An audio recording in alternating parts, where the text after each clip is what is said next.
Welcome to ETV India. आज हमारे साथ मौजूद हैं नदीम शेख जो एमआईएम के अध्यक्ष हैं सिलमपुर वार्ड से। और हम बात करेंगे नदीम शेख जी से। जी सर। जी, बहुत-बहुत शुक्रिया आपका ईटीवी इंडिया का। आप यहाँ आए, मुझे बहुत खुशी हुई। जी, बताइए। ये 2025 का जो विधानसभा चुनाव होने जा रहा है उसमें आपने क्या तैयारी करी है एमआईएम? 2025 का जो एमआईएम का चुनाव है, वो हम कम से कम 8 से 10 सीटों पे हम चुनाव लड़ेंगे और इंशाल्लाह हमारी बहुत मज़बूती से दिल्ली में तैयारी चल रही है। पहली बार ऐसा होगा कि दिल्ली विधानसभा में एमआईएम अपना मज़बूती से प्रदर्शन करेगी। ये एमआईएम जो पार्टी है ये तो अपने जमुना पार में किन किन लोगों को यहाँ पता है और किन किन सीटों की आप दावेदारी करेंगे इसमें? भाई जहाँ-जहाँ मुस्लिम बहुमूल्य क्षेत्र है, वहाँ तो ज़ाहिर-सी बात है हम दावेदारी कर सकते हैं। उसके बाद जहाँ एससी, एसटी की सीटें हैं और वहाँ मुस्लिम भी ज़्यादा है, तो उन सीटों पे भी हमारी दावेदारी रहेगी। तो 2025 में आपकी दावेदारी पूरी तरीके से मजबूत है कि एमआईएम पार्टी दिल्ली से आ जाएगी? हाँ, इंशाल्लाह एमआईएम पार्टी इस बार दिल्ली में खाता खोलने जा रही है, जो आज तक नहीं हुआ है, वो आज होगा। और क्या मैसेज आप देना चाहते हैं एमआईएम के बारे में? बस एमआईएम के बारे में क्या लोगों से यही अपील है कि भाई एमआईएम को ज़्यादा से ज़्यादा सपोर्ट करें, अपनी क़यादत मज़बूत करें, असदुद्दीन ओवैसी के हाथों को मज़बूत करें, वो ज़ुल्म के खिलाफ़ लड़ते हैं, वो सबको लेकर चलते हैं, एससी, एसटी को लेकर चलते हैं, मुसलमानों के हक़ की बात करते हैं, मज़लूमों के लिए हक़ की आवाज़ एक असदुद्दीन ओवैसी ही है, जो हमारे हक़ की लड़ाई लड़ रहे हैं मज़लूमों की। नहीं, सिलमपुर की जनता को आप क्या बताना चाहते हैं कि ये एमआईएम किसकी पार्टी है?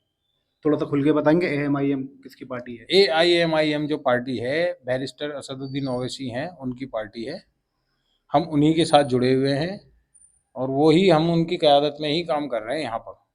सिलमपुर विधानसभा से? सीलमपुर विधानसभा में हमारा पूरा ज़ोर है इस बार इंशाल्लाह और लोगों का मानना भी यही है कि भाई अपने जो लीडर हैं, अपना लीडर चुनो।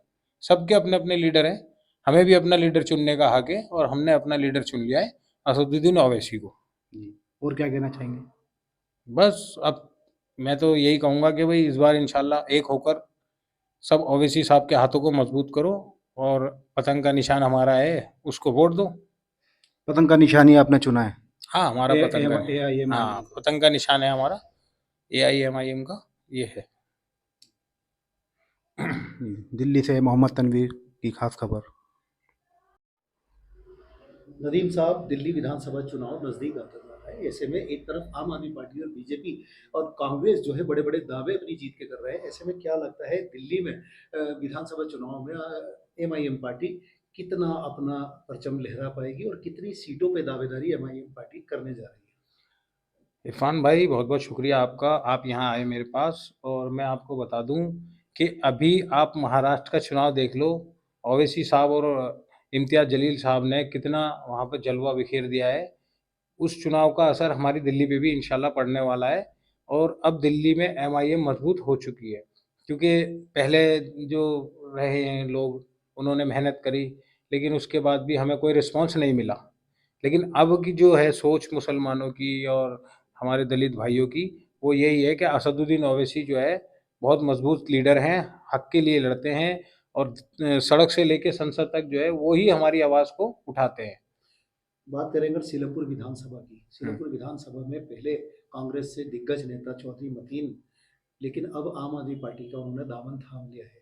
लेकिन दूसरी तरफ कांग्रेस के भी बड़े-बड़े दावे नज़र आए हैं। ऐसे में क्या लगता है सीलमपुर विधानसभा सीट में आपकी उम्मीदवारी क्या अपना परचम लहरा पाएगी? जो ये परिवार एकदम से कांग्रेस में गया है, तो जितने भी कांग्रेसी वर्कर थे, सबके दिल को ठेस पहुँची है और इनके वहाँ जाने से, आम आदमी में जाने से जो आम आदमी के पार्टी के जो कार्यकर्ता थे, वो इतने नाराज़ हो चुके हैं, इतने नाराज़ हो चुके हैं कि वो इनके साथ जुड़ना नहीं चाहते और कांग्रेस वाले जो हैं, वो भी इनके साथ जुड़ना नहीं चाहते क्योंकि जो कांग्रेसी है, वो कांग्रेसी है। तो इस बीच हमारी एमआईएम जो है, यहाँ मज़बूती से काम कर रही है और अभी आपने पीछे भी देखा होगा, आपने कवर भी करा होगा, इन लोगों ने जो है मरकज़ के नाम पे, मौलाना साद साहब के नाम पे, दंगों के नाम पे ये चुनाव जीत के गए थे, जिसका इन्हें बहुत अच्छा बेनिफिट मिला था और आज उसी पार्टी को ये सपोर्ट कर रहे हैं। उसी पार्टी को ये जिस पार्टी को पानी पी-पी के ये गाली बका करते थे, इनका हलक नहीं सूखता था गाली बकते-बकते अरविंद केजरीवाल जी को, आज ये उसी पार्टी को ज्वाइन करने के बाद में अब उसी से सत्ता की उम्मीद लगाए बैठे हैं, लेकिन पब्लिक ने जो है अब मन बना लिया है कि अब वो है, उनने दोनों को देख लिया। आम आदमी पार्टी को भी देख रखा है उसने और कांग्रेस को भी देख रखा है। कोई हमारे हित की बात नहीं करता, कोई हमारे हक के लिए नहीं लड़ता। हमारे हक के लिए जो लड़ेगा हमारा ओवैसी है, ओवैसी साहब को ही हम जो है सपोर्ट करेंगे और पूरी जनता जो है ओवैसी साहब को एक तरफा वोट देगी। नदीम साहब, दिल्ली में कितनी सीटों पे एमआईएम पार्टी अपने उम्मीदवार उतारेगी? कम से कम 8 से 10 सीटों पे चुनाव लड़ेंगे दिल्ली में और इंशाल्लाह जीतेंगे भी। संभावना कितनी सीटों पे आपको नजर आ रही है कि कितनी सीटों पे जीत हासिल कर सकती है MIM?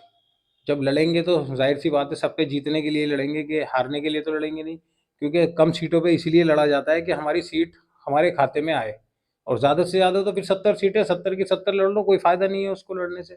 लेकिन जहाँ जहाँ हम जीत सकते हैं वहीं हम जो है 10 सीटों पे इंशाल्लाह चुनाव लड़ाएंगे। नदीम साहब, सबसे बड़ी बात ये है, हर चुनाव में विकास के मॉडल को लेकर चुनावी मैदान में उतरा जाता है, लेकिन उसके बाद देखने को मिलता है कि नेता चुनाव जीतने के बाद जनता के से किए हुए वादे पूरे नहीं करते। हाँ, क्या एजेंडा रहेगा एमआईएम पार्टी का? एमआईएम पार्टी का एजेंडा स्वास्थ्य, शिक्षा और बेरोजगारी, सड़कें, गलियाँ, साफ पानी, यही हमारा एजेंडा रहेगा कि हम अपने क्षेत्र को हरा भरा कर दें। और बहुत स्वच्छ पानी यहाँ लाने की हमारी प्लानिंग है कि हम यहाँ पर जो है साफ सुथरा गंगा जल वापस लेकर आएंगे, जो 2014 से पहले जा चुका था मौजपुर वार्ड में। इसके अलावा एमआईएम की चुनावी पॉलिसियां क्या रहेंगी? किन मुद्दों को लेकर अब वो जनता के बीच जाएंगी, क्योंकि पहले ही आम आदमी पार्टी फ्री बिजली पानी दे रही है। मुद्दे तो देखो, ये बिजली पानी फ्री ये तो बेकार की बात है, रोजगार तो दिया ही नहीं। बिजली पानी फ्री, 100 रुपये का राशन तुमने फ्री दे दिया, अगर उसको 10,000 की नौकरी मिल जाती तो उसके घर का खर्चा भी चलता और तुम्हारी फ्री की रेवड़ी भी कोई नहीं लेता। तो हमें रोजगार की बात ज़्यादा करनी चाहिए, ना कि फ्री की रेवड़ी की। और हमारे इलाके में, हमारे क्षेत्र में मुस्लिम क्षेत्र है, हमारी माँ बहनें इतनी बसों में सफ़र नहीं करती हैं, तो हमारे लिए तो कोई फ़ायदा ही नहीं है इनकी फ्री की रेवड़ी का भी। और राशन जो ये देते हैं, ये लोग राशन देते हैं, वो हर महीने गली में ठेली वाले आ जाते हैं लेने के लिए कि भाई जो अपना राशन बेचना चाहता है वो अपना राशन हमें बेच दो। वो जो गेहूँ बेचते हैं वो इस लायक होता है कि उसको इंसान तो क्या, वो कबूतरों के खाने के लायक भी नहीं रहता है, इतना घुन लगा होता है उसके अंदर, वो राशन ऐसा होता है। दिल्ली की जनता से क्या अपेक्षा रखते हैं? मैं दिल्ली की जनता से यही कहूँगा कि ये जो सत्ताधारी हैं, जो सत्ता में बैठे हुए हैं और जो सत्ता में आना चाहते हैं, जब भी वो आपके दरवाजे पर आए उनसे सवाल करें आप कि आप दंगों में कहाँ थे, जब मरकज़ पे ताला लगा था तब कहाँ थे, जब बच्चे इलाके के मर रहे थे जब कहाँ थे। तो उनसे ये जवाब मांगा जाए, जब पता चलेगा उन्हें कि हाँ दर्द क्या होता है। उनको इस चीज़ का दर्द नहीं है, ये एहसास सिर्फ एमआईएम को है और किसी को नहीं। अगर मस्जिद का मामला कोई उठता है तो ओवैसी बोलते हैं, कोई मदरसे का मामला होता है तो उसमें ओवैसी, कोई मॉब लिंचिंग का मामला होता है तो ओवैसी, 3 तलाक पे बोलते हैं तो ओवैसी। जब सारे मसले हमारे ओवैसी उठा रहे हैं, ओवैसी हमारे मसलों का हल कर रहे हैं, आवाज़ उठा रहे हैं हमारे लिए, तो भैया हमारा वोट भी उन्हीं के लिए है, किसी और के लिए नहीं है।